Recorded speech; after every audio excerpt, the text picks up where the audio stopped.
I couldn't handle her alien power, but she still wanted more. I never believed the universe cared about a single man like me. Just another name in a world already bursting with too many faces, too many stories. But that was before the night the sky split open above the forest, and she fell through it. I remember the air turning electric. The stars flickered, like they were afraid to look down. Then came the sound, low, deep, like the planet itself exhaled. Something crashed beyond the ridge, and curiosity got the better of fear. I ran. Branches clawed at my arms. Wind slashed my face, but I couldn't stop. I had to see it. When I reached the clearing, smoke curled from a crater in the earth. The soil glowed as if lit from below, and in the center of that light, she lay there, pale, trembling, eyes half open and shining with a color no human iris could hold. Lily. That's the name she would later choose for herself. But in that first moment, she wasn't anything like us. She was something between a dream and a storm. Her skin shimmered when I touched it, smooth like glass but warm. She tried to speak, and the words weren't words at all. They were shapes in the air, vibrations that brushed against my mind instead of my ears. I didn't understand them, but somehow I felt them. Fear, pain, confusion. She was hurt and she needed help. I carried her back to my cabin. I still don't know how I had the strength. She was light and heavy at the same time, like holding thunder. Every step buzzed beneath my boots, as if gravity didn't trust me anymore. Inside, I laid her on the couch, wrapped her in a blanket, and watched as her breathing slowed. Her body glowed faintly, veins pulsing with soft light, fading and returning in rhythm. I kept thinking, this can't be real. Maybe I'd inhaled too much smoke. Maybe I was dreaming. But then she opened her eyes again. They weren't just eyes, they were galaxies collapsing into each other. And in that instant, something inside me changed. I didn't know it yet, but that was the moment she found a place in my mind. A small spark that would grow until it consumed everything I thought I was. Days passed in fragments after that. She healed quickly, too quickly. Every sunrise revealed something new about her. The way light bent toward her, how metal objects vibrated when she grew nervous, how my old radio sometimes whispered words I hadn't spoken. She watched everything with the wonder of a child and the wisdom of 1,000 years. I wanted to protect her, to keep her safe, but part of me already sensed that she wasn't the one who needed protecting. I asked her where she came from once. She touched the window pane and looked at the sky. Her lips moved slowly, carefully forming the sounds she'd learned from me. Far, but I'm here now. That was all. No explanation, no warning, just those 4 words. At night, I'd lie awake listening to the air hum around her. It was beautiful and terrifying. I told myself she was harmless, that she just needed time to adjust, but I could feel the power inside her, coiled like lightning behind calm clouds. I didn't understand it then, but her emotions didn't just move through her. They shaped the world. I should have walked away that first night. Any sane man would have. But she smiled, and every reason I had to leave dissolved like dust. Love, they say, is the greatest force in the universe. I was about to learn it can also be the most dangerous. When morning came, I thought she'd be gone. Part of me hoped she would be. A wild story I could chalk up to exhaustion and smoke inhalation. But there she was, still lying on the couch, still glowing faintly, like moonlight that refused to fade. She looked fragile then, almost human. Her breathing was steadier, and the strange symbols that had shimmered under her skin the night before were dim now, fading into soft patterns like constellations under her flesh. I sat beside her, trying to make sense of what I'd done, dragging a being from the sky into my home like some lost traveler. When she stirred, her eyes found mine again. There was no fear in them, only curiosity, the kind a child has when they see rain for the first time. She touched my face gently, her fingers trembling as if she was memorizing it. Then she whispered a sound, my name, almost right. Wessis? It startled me how close she'd gotten. She smiled faintly, pleased with herself, and something in that smile disarmed me completely. Over the next few days, I tried to understand her, and she tried to understand me. We existed in a quiet rhythm, gestures, looks, fragments of sound that became words. She learned by watching. Every small thing fascinated her. The way steam rose from a cup, the soft tick of a clock, the warmth of sunlight through a window. When I showed her how to drink water, she studied it first, touching the surface as if expecting it to speak. Then she drank, coughed, laughed, and that laugh. It was music I didn't know I'd been waiting my whole life to hear. I started writing down her words in a notebook. Each day she learned more. Simple things at first. Sky, tree, hand, heart. When she said heart for the first time, she placed her palm over my chest, feeling the rhythm inside. Then she pressed my hand against her own, though I couldn't feel a heartbeat there, only a pulse of light, faint and irregular. We spent nights talking, or trying to. Sometimes we didn't need words. She'd sit near the fireplace, head tilted, eyes full of wonder as she listened to the crackle of flames.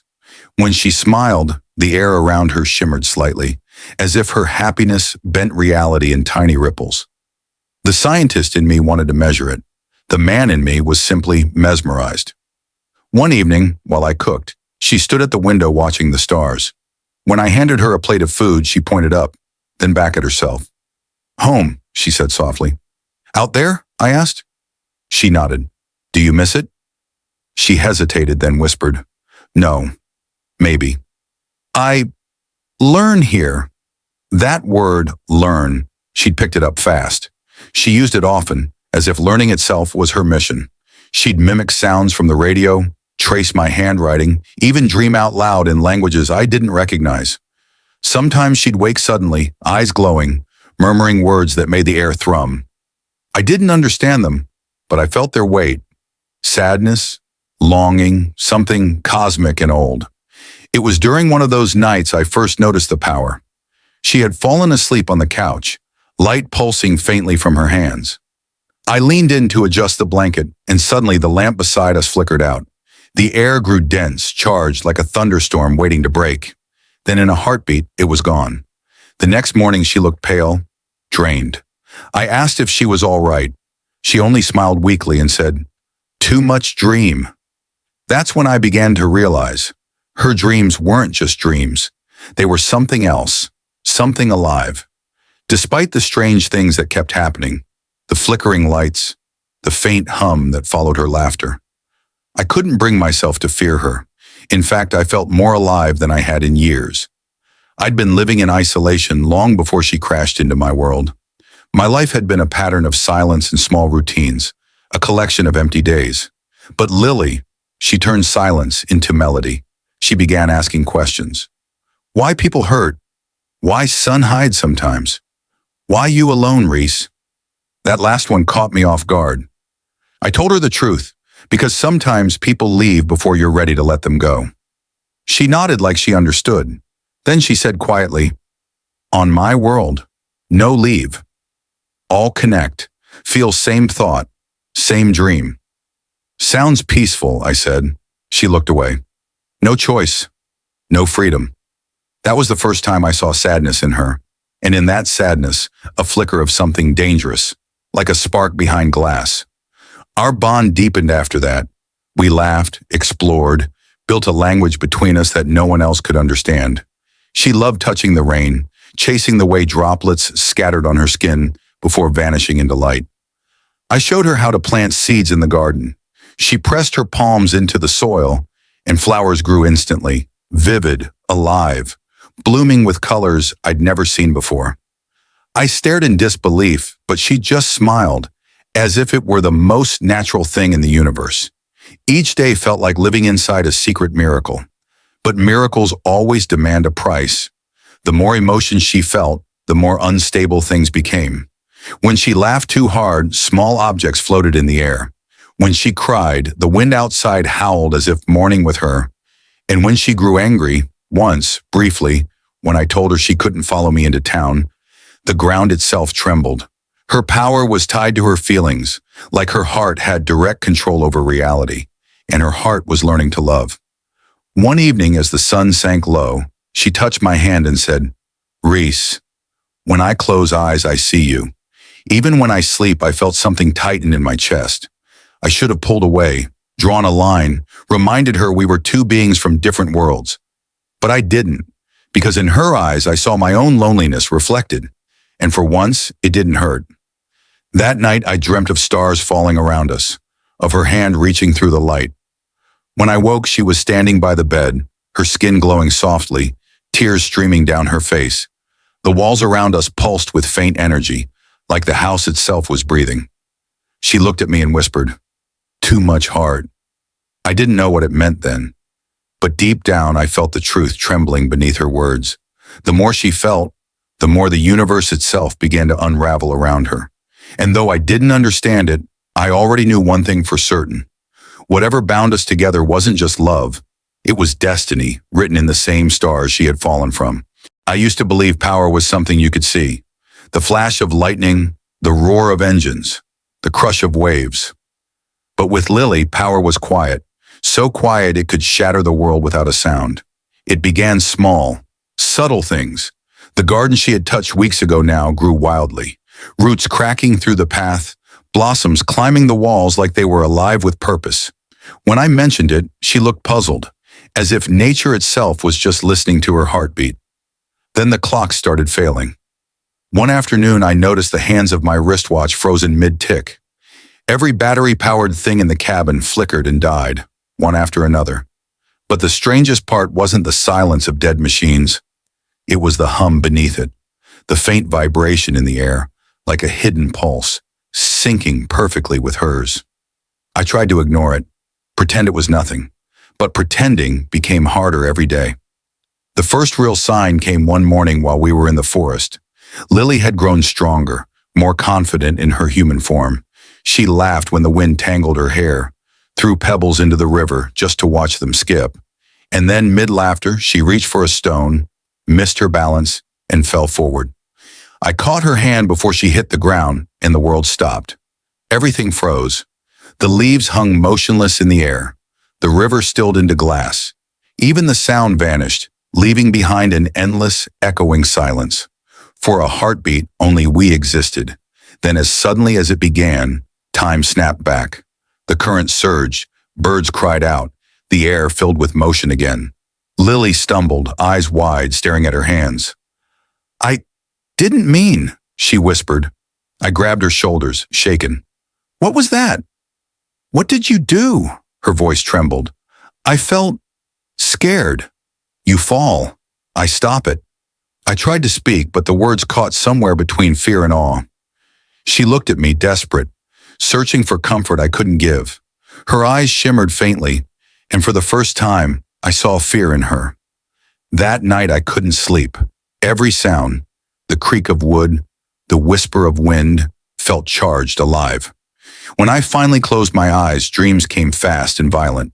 Flashes of other worlds, beings of light, endless corridors of glass and fire. And in every vision, Lily stood at the center, glowing brighter than the sun. When I woke, she was beside me, watching. "You dream too loud," she said softly. "What do you mean?" "Your mind, close to mine. I feel when you see." The way she said it wasn't romantic. It was terrifying. Like our thoughts were bleeding into one another, our boundaries melting away. I knew I had to help her. Whatever she was losing control. So I did the only thing I could think of. I tried to teach her calm. We started small.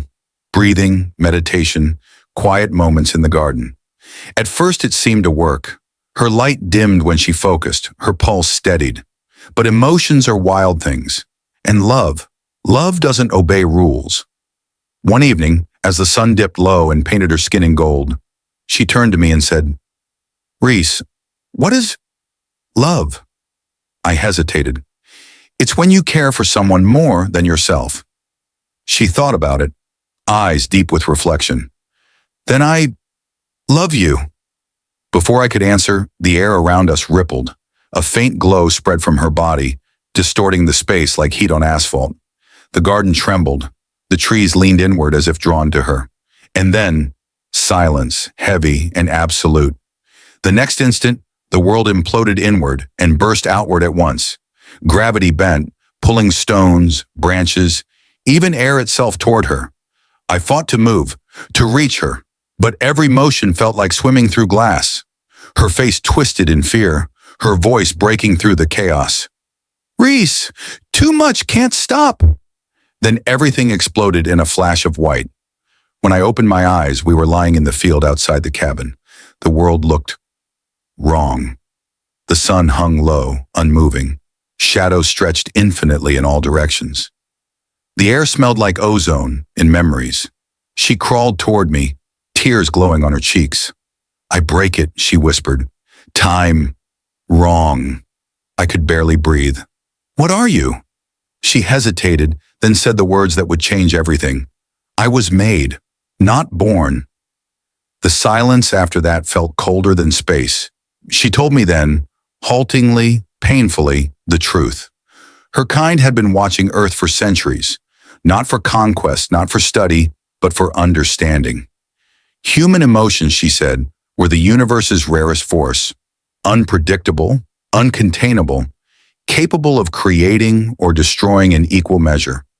So they built her, an experiment, a vessel designed to feel like a human, to experience our chaos and convert it into knowledge. "But something wrong," she said, clutching her chest. "I feel too much." "You make it stronger," I tried to reason with her, but my words sounded small next to what she confessed. Each pulse expanded outward, shaking the ground, bending trees, cracking the earth open beneath us. I held tighter. "Don't leave me," she cried, and her tears fell as light, drops that struck the soil and burned like stars. "I don't want to," she whispered, "but if I stay, your world dies." The wind screamed around us, pulling at my clothes, lifting the debris of the cabin into the air. Reality flickered, moments out of sync. One instant, the sky was daylight, the next midnight. I saw my own reflection fracture in the light swirling around her. "Reese," she breathed, "you have to go." "No, I'm not leaving you again." She closed her eyes and I felt the world slow. The raindrops hung suspended midair. My breath froze. Only she moved. She stepped forward, her hand finding my face, glowing brighter with every heartbeat. "You made me feel more human than anyone ever did," she whispered. I wanted to tell her she was more human than she realized, that her love, her laughter, her pain were proof. But before I could, light began consuming her from within. It started at her fingertips, glowing threads unraveling her form like silk, burning in sunlight. Her tears fell faster now, each one a fragment of starlight scattering across my chest. I held on as long as I could, but her touch was turning into pure energy, too intense to bear. "Lily!" I shouted, but my voice barely reached her. She smiled through the light, a quiet, heartbreaking smile. "Remember me," she said. Then the storm reached its peak. The sky split open. Waves of blinding energy tore through the landscape, flattening trees, twisting air into spirals. The earth beneath us cracked wide, glowing like molten glass. I was thrown backward, weightless, lost in the white. When the light finally faded, silence fell. No wind, no rain, no sound at all. Just me, lying in a crater of scorched soil, the world around me eerily still. I forced myself up, searching, calling her name, but there was nothing left of her. No glow, no shadow, only a faint shimmer at the center of the crater. I stumbled toward it. There, resting in the dust, was a small crystal, clear at first glance, but pulsing faintly with inner light. Each pulse matched a heartbeat. Her heartbeat. I knelt beside it, my hands trembling. The crystal was warm, almost alive. When I held it close, I thought I heard her voice. Soft, distant, carried by memory, a whisper of my name. I stayed there for what felt like hours, maybe days. Time had no meaning anymore. Around me, the world seemed untouched, peaceful, but inside, everything had changed. She was gone, but somehow not gone at all. When I finally rose, I looked at the sky. It was calm now, clear, but every star seemed brighter, sharper, like they were watching. I realized then that she hadn't destroyed the world. She had become part of it. Her energy had scattered across the atmosphere, woven into the air, the soil, the heartbeat of Earth itself. And though I couldn't see her, I could feel her. Every gust of wind that brushed my face, every flicker of light through the trees, it all carried a trace of her presence. I placed the crystal against my chest and whispered, "You made me human, Lily. I won't forget." It pulsed once, faintly as if answering. Then I turned and walked back toward the cabin, or what was left of it. Each step felt heavy, but there was peace in it too. She had come to learn what it meant to be human. In the end, she taught me what it meant to love something beyond understanding, beyond time, beyond life itself. And as I walked under that quiet, endless sky, I could have sworn the stars rearranged themselves into the faint outline of her smile. When the storm ended, I thought the world would feel lighter. It didn't. The air hung thick with silence, too perfect, too still, like the earth itself was holding its breath. I walked through what was left of my home, my boots crunching over fragments of glass and charred wood. The sky above was an endless gray, the kind that makes time feel meaningless. In my hand, the crystal pulsed faintly, warm against my skin. Each beat matched the rhythm of a heartbeat I could no longer hear. Lily's heartbeat. I couldn't explain it, why I was still alive, why the world hadn't unraveled completely. All I knew was that the field where she had vanished now glowed faintly at night. The grass had grown back, softer, greener than before. When the wind passed through it, I swore it whispered. For weeks I barely slept. I rebuilt what I could, piece by piece, but it wasn't the same. The cabin's walls were new, yet it still felt hollow, too quiet without her laughter echoing through the rooms. I carried the crystal everywhere. Sometimes I'd catch it flickering on its own, pulsing faster as if responding to my thoughts. It became my only connection to her, my only proof that what had happened wasn't some fever dream. I started writing down everything I remembered, her words, her laughter, the way light bent around her when she smiled. But language always fell short. How do you describe something that felt more like a force of nature than a person? How do you write love when it was never meant to exist between worlds? Days turned into weeks, then months. The seasons shifted quietly and the world moved on. But I didn't. There were nights I'd wake suddenly, heart pounding, convinced I heard her whisper my name. Sometimes I'd step outside and the stars would flicker in strange patterns, pulsing once, twice, then fading. Always the same rhythm, always the same beat as the crystal in my palm. I started recording it. I thought maybe it was just memory playing tricks, grief folding over itself. But when I compared the recordings, the pulse was identical every time. 4 beats, a pause, then 3. I checked old data logs, pulled up satellite transmissions, and tried to match it with anything. Radio waves, interference, heartbeat patterns. Nothing matched. Nothing human anyway. Then one night, while scanning through static on an old radio, I heard it again. A soft, steady signal breaking through the noise. 4 beats, a pause, then 3. The same pattern. My chest tightened. I turned every dial I could find, trying to pinpoint the source. The signal was coming from beyond the atmosphere, somewhere out there, far past where we'd ever reached. I remember laughing, part disbelief, part awe, part fear. She had said it once back when words were still new to her. Love transcends galaxies. At the time, I thought it was just something she'd learned from me, a phrase she'd borrowed because it sounded poetic. But now, I wasn't so sure. The signal grew stronger each night, sometimes faint, sometimes deafening, like it was moving closer. I stopped sleeping altogether, afraid I'd miss something. I'd sit outside by the crater, crystal in my hand, listening to the stars hum. Then one evening, something impossible happened. The crystal began to glow, not faintly, not in small flickers, but bright and alive, like it was awakening. It vibrated against my palm, light spreading through the cracks of my fingers. I held it closer, whispering her name. Lily. For a moment, nothing. Then the light pulsed once, slow and deliberate, and I heard it. Faint, distant, carried through the air like a memory that refused to die. Reese. I froze. The sound was soft but unmistakable. Her voice. It wasn't an echo. It was her. The light in the crystal shifted, swirling like liquid starlight. Inside it, I saw shapes forming, patterns at first, then something more. A reflection. Her face. Not perfect, not clear, but hers. Eyes of endless depth, lips curved in that same quiet smile that had once bent the laws of nature. "Lily," I breathed. Her image flickered. "I told you," she whispered. "Love doesn't end. It just changes." Tears blurred my vision. I reached for her, my fingers brushing the crystal's smooth surface. The glow brightened, filling the air around me, warm and alive. The hum grew louder, vibrating through the ground, through my chest, through everything. "Where are you?" I asked.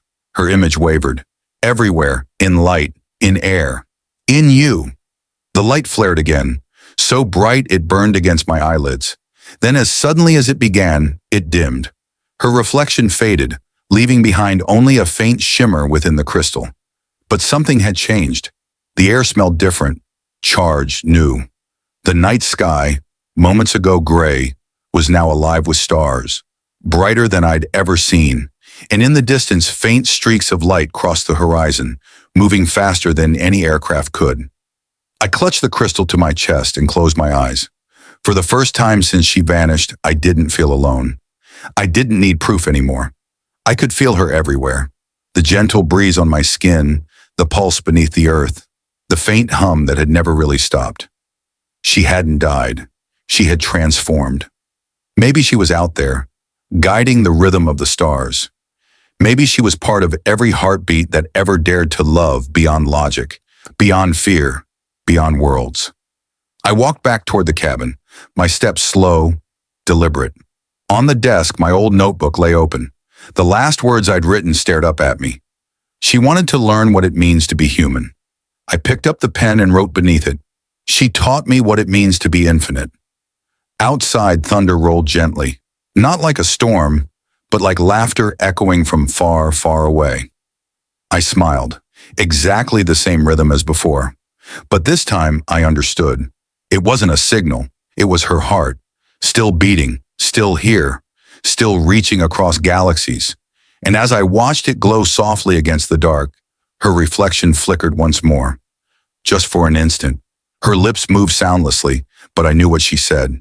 My name. Then the light faded into the night, leaving only the stars, and the promise that somewhere, out there, love was still learning to be human. Fade out.